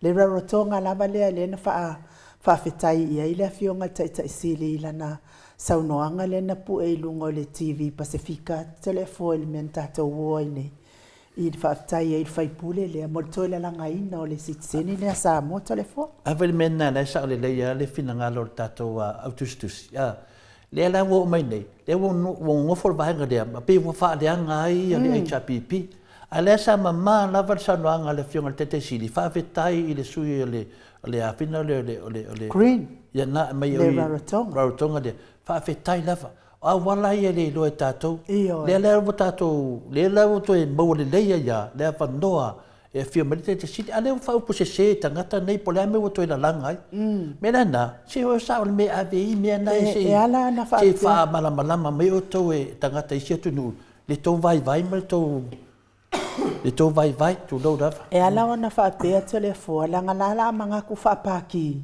ma manga ku fa porkiki ai le manga ku i le manui o se tate watu no Samoa a faila wale mafai e fia me ia na fai ia wasala le mafai na fai ia la fa fia na fai me fai ngata ma le amai ngore va ale nga sa wai o mai Samoa ele o fai e fia me ia na fai unga ia na ia na minista lea e wasolia le tulafono ma ta'ua lea ai le mamalu o Samoa. Le awhawhiaranga sa upale mia e whai mea whaingam, mea whaingofie le aua le manatu whaapati, manatu le malo Samoa, e rengi malo nga o koupua, e kaukakala i whapenga ko nguku, manatu le mane manuia mo Samoa, e le manuia nga askanga kasko kasi e pene masa o le saunanga taitaisiri, a whai lava o ai fia sau, anu musila, o e lava e fia mana o nofo, e whai le malo Samoa no nofo, a ia manuia ma ia ngatusa tangata umasa tole afo. Le nganga tonu ana le si vaenga te lea le e au ni tatu mamna mai. So se whainga ma loa e tūlai mai. E tilo mo le manuia lau tele o le atunu. Longo winga o tangata o le atunu. Ai tau nuu ma lo se whainga ma lo i te tonu. O le me mua na e baba ai ai. Me manuia e le atunu. Iyo e. E le mele whenei, o le mele susu ma fio ai fo i le taitai o le tua angai, le fio ngai te sili ma le HRPP. E o awa le manuia o le mamalu le tunu, e le uma whai o na o New Zealand, o na wa misi la tau le vanolea, o na ni whai unga ta whai e tatou taitai nā teimi. O le mea lea, o le mea sili nana tā ua, o le whai le latonga renga, mo le manuia o le tunu. O le HRPP la, o lai whai le latonga renga, mo le manuia o le tunu. E ar kako pāki o le whasa. Le an melo tu nai me le tatu tamaita i pale mia, ua whaasala ina le tato mālo. O le mālo e whaasino i a fia me, ma le kapeneta, ma whaurulunga, ma lātou umalawa e tau o le mālo. Ua whaasala ina lātou te totongi ina, le fitu se lau lima se fulu wafe tā la. I le taluai le lato solia le tulafono na whaatea ai le prestene o whamisnonga. Le lewa lato solia le tulafono, soli ma le whaabae ma walunga le atunuu. Le la ua totongi ai le fitu se lau lima se fulu wafe i le fionga prestene ono le lato solinga o le whaabae. Le mela lea, e leo se manuia la le tunu le maua le mena. E leo se manuia le tunu le totongi ina se tupe whapena mai le afo le tunu. A le tanga tāsoi fuanga, ono le solinga le whaavai na soli e fia me. Soli e fia me le whaavai le tunu o fia me o le tamaita i pale mia Samoa. O le tamaita i pale mia e tatau i ona whai unga o na manuia i le tunu. A whai unga lo whai e te maita i pale mia, ua totongi e le tunu le tupe to i titi a milionga a whaapopo ma le lua tausanga a le presidente, ua sili atu ma le milionga aisea, ono lona solinga o le whaavai, e le lei mo le tunu. E le se senga le nao le fionga le te maita i pale mia ia fia me, ma le fionga le te sili a Dr. Tule Epa, o Tule Epa maona whai unga e manuia ai Samoa. Whanongo le leo kouia le fasa. O whai unga o manawa na whai le whionga te sili wa si tia i Samoa ma le tūlanga maua lalo i le tūlanga maua lunga. Leo tō wa ai whale te tele le wa sapi i Samoa. Le ala tala tupua na whai. Le tala lea tupua na whai e ainga na whale. Le ala mauto i pisai. Whea lau i ei tupua ma na whaamatalanga. Se wa ai le kaunga kāra soi fuangoi nei mai le teimi ono na whainga malo. Le wa toe whaafoi Samoa i lalo le pākua moa. Le mea nena amata mai ei le whionga ia tupua tamasesi. Ia malamalama tātou ia whasara lau. Ia sa o le fuanga, ia malamalama le atunu. Ia vese le tango tāra soi fuanga. Leo tatu waba ai whai unga fia mena whaia. A whai nena na whai unga lea i le waa le na sau. A na whai na whai unga le whase lau e ka lea. O le anme tupu, wa le lewa le tataun wha mawai. A lea maua le whai e le whai unga fia me. Lea maua le isa na whai unga i meina senge anga losa. Lea maua le isa whai unga fia me i le tele o mea ia whaatantari le tunu. E iana mi sta pi o mar soli tula fono le nei. Lea maua le ai e se whai unga fia me whai. A lewa mai whai unga whamisinonga ia fia me. Tō tongi e le malo le fitu se lau lima sulu afe. Masalu wa ova atu malimilong. E tō tongi i le whamisinonga paris taluai le tau solinga le tula fono. Le tō te whaalonga mai o kouia lau fasa. Awa lava ne tau alo le tala le to le fua. Wa mai le whai unga le whamisinonga.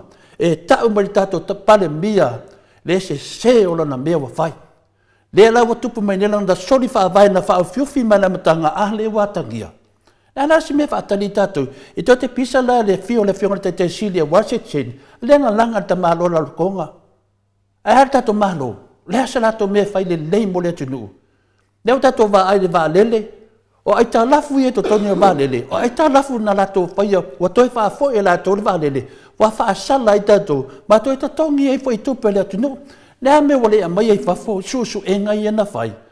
Toru tau sanga lo wha atali le tunu. O ana mea ne to te whai mene. So se mā lo e tu lai mai ainu. O lato ia manuia Samoa. O manuia la Samoa. Le hai ma se manuia Samoa. Na le alu lalo le tātou atunu. O mana mai o whaingo mela pe pelo mai ele atunu.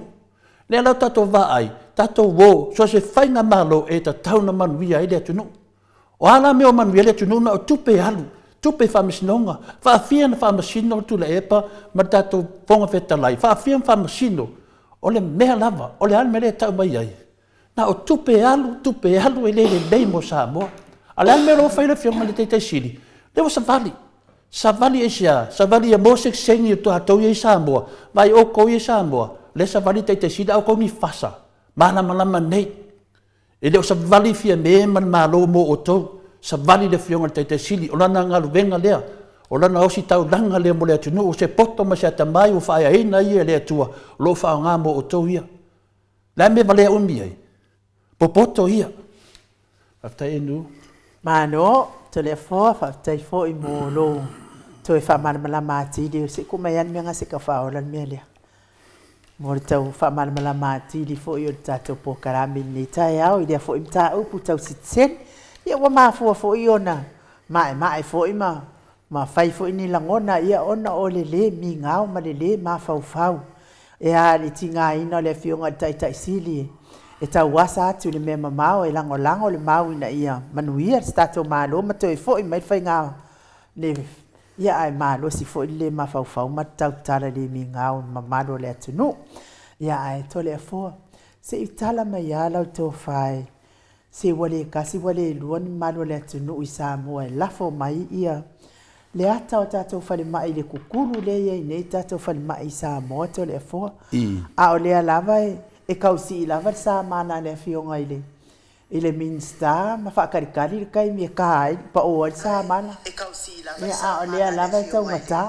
a tutulu tatou fale mai to le fo ma tau le fo ile si fo ia tale na la fo mai ma fa pe mai o le na mato wo te tala mai ni mato tala vai ia ai fai mai le security ile o te tala I nei tala vai ye e oi fa tautou vai o I fale mai fo I tu maoti a wale ia pu e mai ai lo mata o le faltala vai le telefon tua le angala ia le fo wa mai nei fo ile ata ole a o le potu le numela valu sole o le makua o vala vai le anga to le fo pafta ia inu e tate pala ai lava e fai se tala I ata ma mea ia que le ropo se fale o se si o po me se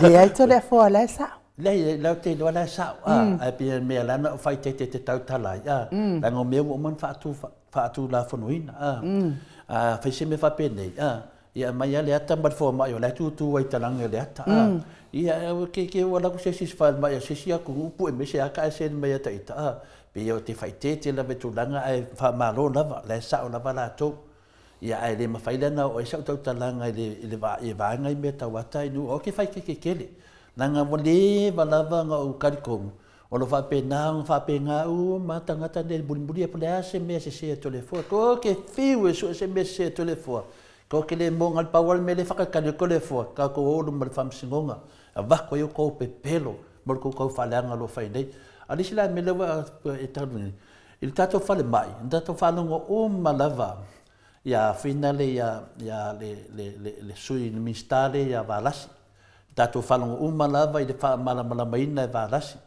o le mea silin ta ua i lau whanonga longa ia valasi.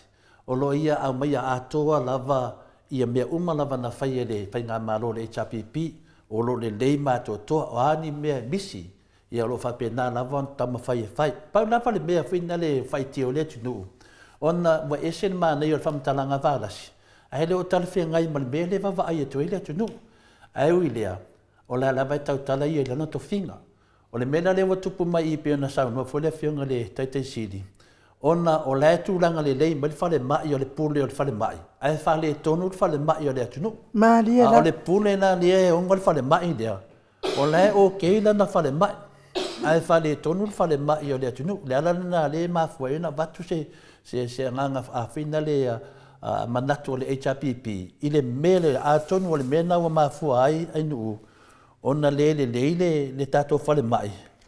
Ona o lai ave le wha mua le pei fōringa mo le ave le wha mua le ale pule o whale mai. I lana whale mai. Ia ele loa la tātou le mea na ni tala o lo whapena no vevesi ai. Le ala wata pu e mai nei e tangata i ata mai. Ia whamaruru atu. Ia ngaka ale kaukala tole fua. Ai le mawhainga whaari e tole fua nunga le pokalami. Nge me hangi o silinga I nunga vai o kako kuskala. Ia ona whale tonu mele o tātou. Ai mana ia, e ai ale teimi e whaari mata nei. Ia teimi whaftai fo I mo ata lo whapena na lafo mai. E pio whaamaruname. Atu a lofa ia tole fua. Ia awane I o otu tole fua ni soli e tole fua tu la fongo meo lungo whasalaunga. O le mele lewo mai nei whamanga tūlanga lea. Ua mana ia te rele whale mai o le ripule. Ia e whale tonu whale mai o le atunu. Le ala tonu ana le mawhai ene upu whina le e le mawhai ana e auna ni atua se lua. E le mawhai na whaini au pisinisi ia e toi saufo I le tātou atunu.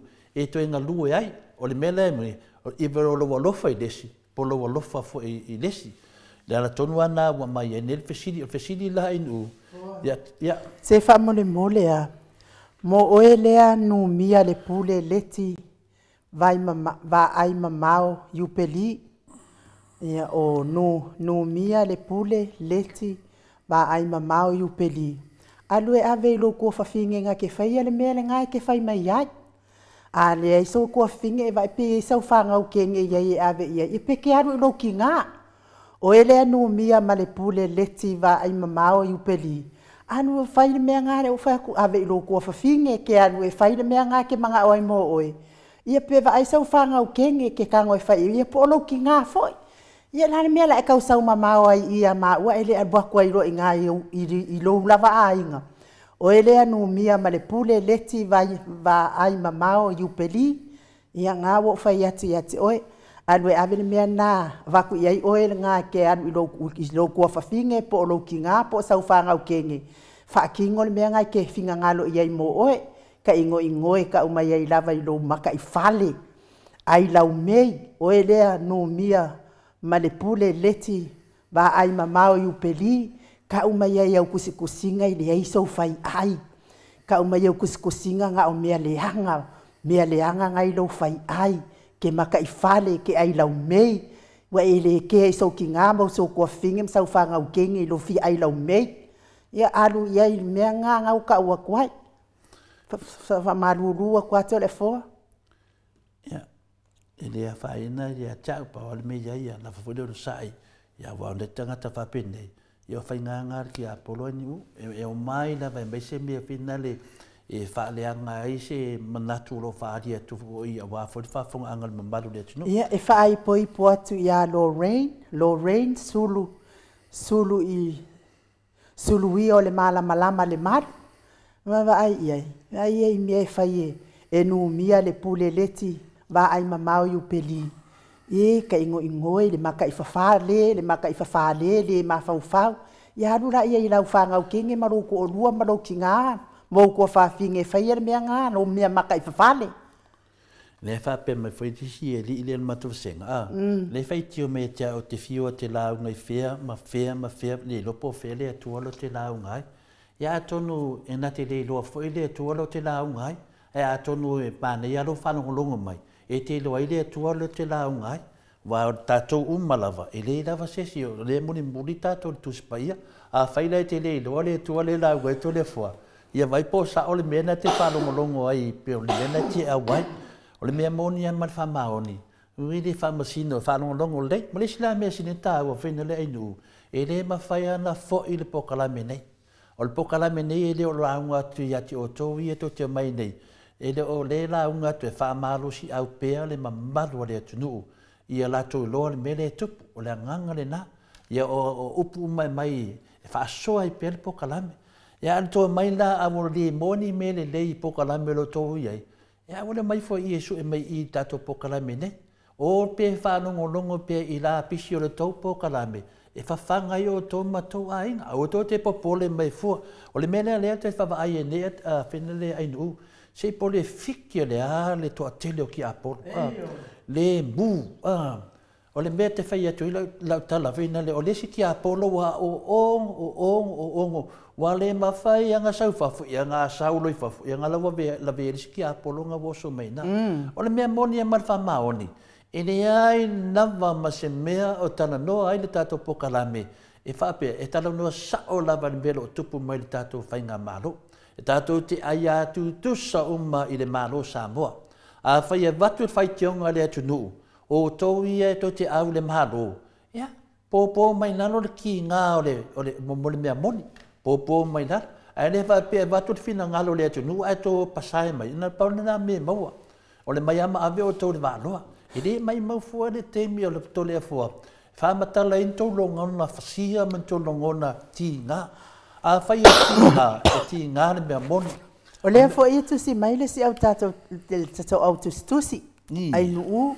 A whai wa e iani ata e ua lafo atu e nisi ia. Leo te boli mau atu e sao. Lea ngana o waru e avelo tina i whalma in to tua. O le matua tūranga le anga lava o iai nei. Ia. Tātou talo I ave ese lea whai ngā mālo. Ele alolo famoni ya Samoa mo na tangata. Ai mana ia lava le toe fo I mai o whainga malo le ita apipi le fionga ta ita isili. Ia o ia na te whaasoa soa ina le lumana I manuia o Samoa. Mata mai lava I tātou. Ia nao mai ngei fo I whai mai. O le a o nga fua ka mai ki mai le yungi veske ma le a. Ia feo ia. Ia ma se me kasi. O la tu maua I pele mea na whai ta ita isili a o nga mai a ia. A o nga fua mai ata mai ti mai lalo tūlanga lua se I o mai lunga ile. I senga maua lunga ia o na whatu a tongi leo pili pe a nga ia tonga I lunga. Ia ma se me tasi uwhaia mo le manuia o Samoa to le fo. Pe yo le tūlanga nei iai. O le mea, o ne tātou whawai vai. O le ngā fo o tālaia mai tātou senga. Wha maru lua tua iai la tōia o tālafo mai ata. Le o te whawhetai I tō ngā renga whawhetai. Ai, e whaputputu lai to le fōa langa te whaitete lava lai to te lore lei. O lo whape nā lava o na ieitu la whono pui a whi tātou. O le mea siri e sa o le lei o ata nā ia I li whape a whina le mo I Samoa. Au te whamaunia sa o ma tātou. Ai ei mea e to te alofa mai fōi tātou pokalame. Ne mea I uwhaare e to le fōse mea. E ona labla mea leo to le fō lunga tu la whono. A mea umalava, e whaputputu iai, lawa le teimi whamele whionga te te siri. Ia batu a toa iai. Ia lewa lata mai le teimi whai iai, whasisilanga o mea nei. Ia ntō wa ai leo le a batu o ma tātou wata I lunga. Na whai mai fo I tole a fōe. E ka I lua kausanga ma sui pale mia. Ia lewa lewang o maki ale lua, lewa alu le kolu, le la alu wha. Ngaha o mea pepelo, lava mea na whai. O tangata nei o mai ma whapea mai lato tala lunga loto wasenga, I uma tala wasenga. O tangata whina le o whanongolongo I pokalame rau wale I. Na o le whanongolongo I pe ia le sao. O na mai do le whanongolongo o le a watut whina ngalo le atu no I ai lunga tātou wala leo. O na le mari li ai whola ia le o le mea. Ia le ala o pita siling ti ngā ina ia uwhamtalanga ia a watu. Ngi whapea le au vaenga ia o ke vai I whaafo I atu la tau whamtalanga. Le ala o piko siling ki ngā ina ia uwhamtalanga. Nei lor whanongolongo fua I la tau le tio to le fua. Ia ma nei foi sisi tu anu. Ia lua pea ia me whanongolongo ai foi le mamado le tunu. Wal to tele la vartato o moto sa movi ingo le tu. Wa le to fia whanongolongo ai napo kalame. Ai ona lo fio so I mai nei. La le me mai whanongolongo I mai fortato po kalame ona faitio. Ai whanongolongo mai te loa e se me le fitawi. To e foi lo po kalame na le fai so enga. Ala o siri to le fo. Wa ye ese me le wo fai el fai nga malo le tula I mai nei mol malo Samoa. Le asa o fika fa tatawi. Wa ye ese me le wala to fai mol malo Samoa to le fo. E tasi al me le lo te le ya temi nei. Olea. Wala ye malo. Ana le ese malo te mine pawana ai le ma se mea o lato faia le ma se mea le o lato faia paul mea o lo vota mai tu ana fa pea le tu langa o tu lai mai inu tu samoro pesini e le ese mea le fina mo le anga I do mo le atu no ai no al te mine o lo lato o lo tu mai le foi le temine ona la wala fa soli fa vai soli tu la fono na mai nei le la wa tadi atu lo fesili le ngo tendenga o le nganga lo fesili o le mea moni ai nu na le pawal me le fai ngā malo le nei na le ave le afo le atu nu e fai e la to vivi ma fai e lo la me e la to fai unga yo fai le la wa soli e fa vai soli tu la fono e fia me to tongi el tato malo le fit se la o ma fau atu fo itele fo ile fono watu ana ine ile poloketi la le o le miliona poloketi o le miliona le fa apea eta I fono ile fai pule o le itu malo a o le ana tu la I mai nei le fai pule le le itu malo le I fasale le angfa le la wa ave ese ia le tai le wa ave ese le tai ile fai pule mo le tai na lato miliona a le ala watu wa e tangata yo le itu malo e tai na miliona a o fea o ye le lato mau le na mai fa apea e tai komiti e lava le fai pule ia I le miliona e fallinga mai to le fo e na maseinga lava me fai el fai nga malo le e le se me le leile me o le nofo le fai pule ai o ifo ia lato tu malo tai le lato miliona to le fo o mea umana e a whaatasi uma ai nu, o mena le tupu le whainga marone nei, e le aia ma se mea le lei o lato whaia. Po le a lava le ese nga o le tu malo ma le whai pule. Ai tatau lava I le komiti le o miliona o na wha mafa pea pe tu upea I le whai pule. Tu upea I le whai pule ma lana ia ta inga ale mele wa iei nei. Ia u wha alongo pe fo on tatou wha alongo le whai pule. O le ufa alongo I nei tangata sto o lua po sto atonu. Ai tu ule mamalu o le tu malo ma le whai pule to le fo. Hawhi o le whainga lato whainga wha vaena. E pule a lato ia le whainga o lato a. O le wa umana manino mai le tu la fono le milionga. E tai fono ia le whai pule o le tu malo. O le mena e lautasia o mai a ia tu malo ia lima sumatasi. O lea e tai fono ai. Ana le paua lea le tu malo. Wa ke ia wa le tai fono le fai pule le ala e matua fai tio le fai pule le fe tauvi mela na le te sau no mai nei ai nu e le muri o la to tu la fono a le fia ia te oi wa fai la to ia le mea ala do sa vali la tu la fono o mana fai ia la wa le fia la banga le sunga ia pesta le wa te ia fai fa pena ala na matua fa ma sia e pesta I to no fongo o parlamento matua va ai ia te mai tai le na file ana meia o to ale do wa kadi ke ia fai mai na kadi fa longo le fon fikalai o le fon fikalai o se miska o le o le al le ke o fa longo por fon fikalai wa mel fon fikalai ia o le fa foi ngol fon alo le lo se me alo fa mai fa longo fon fikalai ai me finga le por ka finga le wa fa mai wa pala ai ne me o le sawe me sanga fa amal lama le ala me wa kai fongo o mai ia fai puleo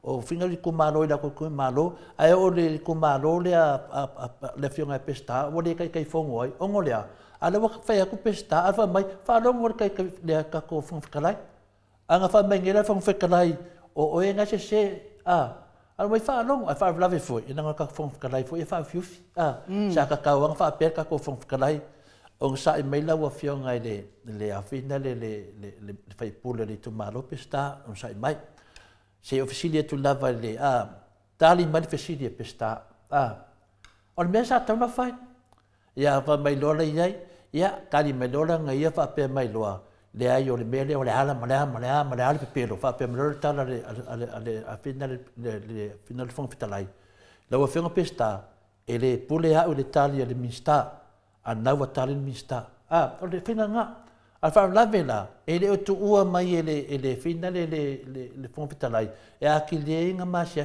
le te mai ta mista le ala na le wo man talin mena wo lo fa ta tu langa na inu o le fainga malo le nei e le ia ma se la to me o fa le tatu tunu na le ki nga ai ngor tatu tunu mo le tere le vesi le tatu tunu anga le o mai ale fainga malo le e le vesi ainga e leve besi le tunu e leve besi e ka le wa mau ai ni tu se lua se siama e le mafo fawina se si le atupu ma fua mai I pepelo na fai lau fa no ni pepelo le na fai lau ni te tonu o le fono ai nu fa mai o te le fai atu e tufa tupe la me mo le fa tu ai lo se lafo la mo le fa tu ai lo la se lafo a fa mai anga fa ku se lafo a mai fa tu le lafo mai la o malama maritai au e le fa tu se lafo e lo le ia fonga feta lai al fa no te la fianga te sili o le a fa popo li si me na I dungo mo dianga oi danga winga e mo dianga I wa mana wa mo dianga I wa ave nei do winga e kalo si au nge yo se furu mo dianga I nu ianga mo dianga ia e me fa me wa kokorima contempt of parliament contempt of court te uma me e o I me fa me na te I fa me la wa ave mo dianga o mo dianga nei e ave la au o le la tatu vai e fi wal fon feta lai fa per fon feta lai ai a mai tono parliament le e wa tu le mta pule le wa tatu fa long fa mai la uri e le fa mai tu fa e le fa ya tu fa tupe e va tu tupe ave tu malo le ai la uri o lo wa va nga ku mai ngal fa pule le ola nga ai fa mai o feo ai tatu milion tu fa pena foi le li le o commemorate o feo ai le tatu milion tau no mo tu fa la la ku fanga ke kala ngoi laudi le la wo ma fati no isi tu malo ave la to tu fanda la me le voto e pepe lo laudi fa me de saunga laudi tu watu to limo e pule o to ya wala nga ba ko me pule la ko saunga lo sau ave e se beia me la na finale ai du o le muto ale ai ma se mere dei o fainga malo le nei na le vestio tatu tunu ma tele ai de le a fina le tau tar so fanga I la tonga yo ngalo fai nei mo sa mo ma fa laf ia malo te le fo fa tai fo I mo le fatalina fo yo fa facili tu sai mertato pokalame nei tai ao fa malu lu at fo le malo le tunu o le mo fo status o ta inga male ata no al te sacriten ta ton fo I o lo yeni ni avanoa yo no asia tu ai fo I le tato tu stala mo ana tonga fitinga pe ona malanga atu wai New Zealand tatou fo I fai unga fo I leo tatou pokalame mo nei tai ao mo le 12 fa malo mal fa taitele le mamano so tatou atuno o le mafuta mai tai fo I mo tele o to tustusi mai ma to tapu ai fo I tele fo o to finangalo mana ia fo I tatou tatanoanga ia vi ia le atua ona o to tai fo I la to fo I oena Pala mai foi ia mai foi ia tatou fale mai. Ia tatou talo ia I le atua. Mai se fai ngā malo manui ai sa moa na tangata uma. Tu ia le fai ngā malo tatou va ai atu lava I fai mea whaapito. Na o latou lava lai ma fau iai. Ai le se manuia mo tatou. Na al whaapelpele mai lava miliona. Ia ai le atoa lava se miliona taluna. Na vevesi mai ne miliona o koi kiki mua mai se iku e muri mai miliona. Fa man mia le atua ne ya so yo na fofuanga fai lungal mato stusi fa pe foi le YouTube. Ia ai mai se foi e lo mafuta mai tono fa le fai ngā luenga fa tai mafuta mai. Fa man mia le atua ma pui o tau ma wale malosi a wale fa tino ino ngā luenga. Wale man mia o sa tatou. Atunu ai mai se foi man mia o ainga taitasi. O e foi ta pena mo ngaluenga fululua fa pe foi sifi po anga lele atua mo to uma o e o lo fa ngaluenga I lungo le ala tele le au ave pasi le au ave lori le au ave upa le au ave taxi ia mawale mataala o tau tule mo mo te wala ve to ta vale ma afai nai to soifua mawale malosi mai le ali pui mai fa la velave o no tupu fa fose I lungo le ala tele mai se fo ile fi malanga ile mamalo le atunu e moli nai whanau ia o nga mga luenga ia ile anga le leo le atua tapua inga sunga I whawhianga inga mwhalitua ia mai se fo ile sina so tatou atunu I maota malawa anga le atua ma ia soasoani atu le fo ile atua le usunga fono le konferenisi le kalesia me totisi sunga I whawhianga inga mwhalitua mai se fo ile Prestene ma le presteno le au so felfani ia mai se foi e kalesia AOG maua ni o tau fina ngalo ia wale fala wa teleina ma le manuia ole e kalesia ia mai se foi fatu teleina so I fua fatu atua e ala ile tala ile le ia Yesu Keriso Ia foi se whamatalanga ua le tautamali I lau whaafonga Samoa le nei tai au. Whamangalo le au nanga ni maot Samoa vi ingo le atua. Tātou toi whiloa I fo tātou Paul Kalame a tai au. Whaasoi ia Samoa. Mai le maota Samoa vi ingo le atua I sini au Setalia.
Satania